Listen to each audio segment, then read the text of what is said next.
اعوذ باللہ من الشیطان الرجیم بسم اللہ الرحمن الرحیم رب اشرح لی صدری ویسر لی امری واحلل عقدۃ من لسانی یفقہوا قولی۔ سورۃ آل عمران۔ حضرات گرامی، یہ جو انوار القرآن کا سلسلہ ہم نے شروع کر رکھا ہے، اس کے سلسلے میں آج ہم سورۃ آل عمران پہ پہنچے ہوئے ہیں۔ اس سورت میں سیدہ مریم علیہ السلام کے آباء و اجداد کا ذکر ہے، جو آل عمران کے لقب سے ملقب تھے۔ اس کا زمانہ نزول کون سا ہے؟ یہ سورت مدنی ہے، جنگ احد کے بعد کے دور میں نازل ہوئی۔ شان نزول اور مضامین، اس سورت کے مضامین میں بھی تنوع ہے۔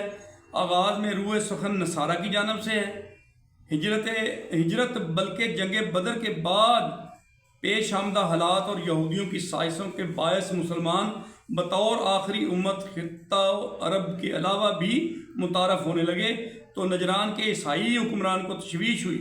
اس نے عیسائی مبلغین اور مناظرے کے ماہرین کی ایک جماعت نبی اکرم صلی اللہ علیہ وسلم کے ساتھ مناظرہ کرنے کے لیے مدینہ کی جانب روانہ کر دی۔ اس لیے آغاز صورت میں راسخ العقیدہ مسلمانوں کی علامات اور اوصاف کا ذکر کیا گیا ہے، اور پھر نصارہ کے مذہب میں پیدا ہونے والی اعتقادی اور عملی کمزوریوں کا ذکر کرنے کے بعد ان کی اصلاح کے لیے اقدامات کا بیان ہے۔ لیکن جب انہوں نے اس دعوت کو بھی تسلیم نہ کیا تو مباہلہ کے لیے ان کو دعوت دی گئی۔ نبی اکرم صلی اللہ علیہ وسلم نے مدینہ میں تشریف آوری کے بعد یہود کی سائنسی طبیعت کو پہچان کر ان سے جنگی اور معاشرتی معاہدات کیے، مگر یہود ان معاہدات کی خلاف ورزی کرتے رہے، جس سے مسلمانوں کو ان کی طرف سے خدشہ رہتا۔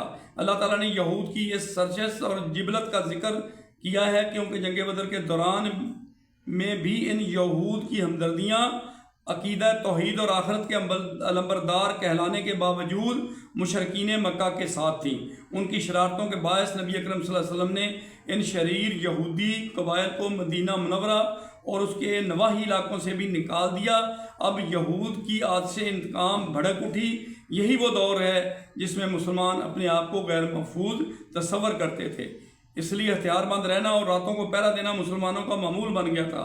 خصوصاً اگر نبی اکرم صلی اللہ علیہ وسلم چند ثانیے مسلمانوں کی نظروں سے اوجھل ہو جاتے یا مدینہ منورہ کے نواحی علاقوں میں تشریف لے جاتے تو صحابہ کرام آپ کی تلاش میں نکل پڑتے، اور اس وقت تک چین سے نہ بیٹھتے جب تک آپ کی زیارت سے مشرف نہ ہو جاتے۔ اس دور میں یہودیوں نے ایک نئی سازش تیار کی، جس کے نتیجے میں یہودیوں کی ایک جماعت صبح کے وقت مسجد نبوی میں آ کر ایمان کی قبولیت کا اعلان کرتی، دن بھر گزرنے کے بعد یہ کہتے ہوئے مجلس سے نکل جاتے کہ یہ وہ نبی نہیں ہے جس کا ذکر تورات اور صحیفوں میں ہے۔ جنگ احد اس صورت کے نازل ہونے سے قبل ہو چکی تھی، اور یہ جنگ دراصل مکہ کے شکست خوردہ عناصر اور یہود کی عادت سے انتقام میں جھلسے ہوئے لوگوں کی ملی بھگت کا نتیجہ تھی۔ اس جنگ کے لیے 1000 مجاہد نبی اکرم صلی اللہ علیہ وسلم کے ساتھ مدینہ سے روانہ ہوئے، مگر 300 منافق راستے ہی سے واپس آ گئے، یعنی 1000 میں سے 300 راستے میں سے واپس آ گئے۔ اب باقی 700 مجاہدین رہ گئے، ان میں بھی کچھ منافق ایجنٹ فتنہ پھیلانے کے لیے موجود رہے تاکہ آستین کے سانپ بن کر دشمن کی امداد کر سکیں۔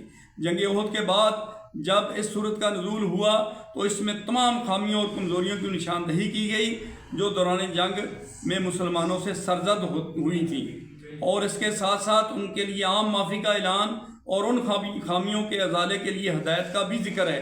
یہ جنگ وہ پہلا مارکہ ہے جو مسلمانوں نے اس قدر بڑی تعداد میں مدینہ منورہ سے باہر نکل کر لڑی، جبکہ مسلمانوں کی جنگی تربیت کا پہلو ابھی زیر تکمیل تھا۔ اس صورت میں نبی اکرم صلی اللہ علیہ وسلم کی امت کو بہترین امت قرار دیا گیا، اور اس کی عظمت کی بقا کا اصول بھی ذکر کیا گیا۔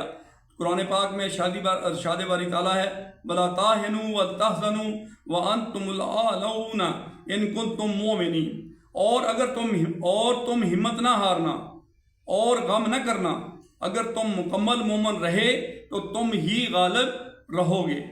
یہ سورۃ آل عمران ہے، 129ویں آیت ہے یہ۔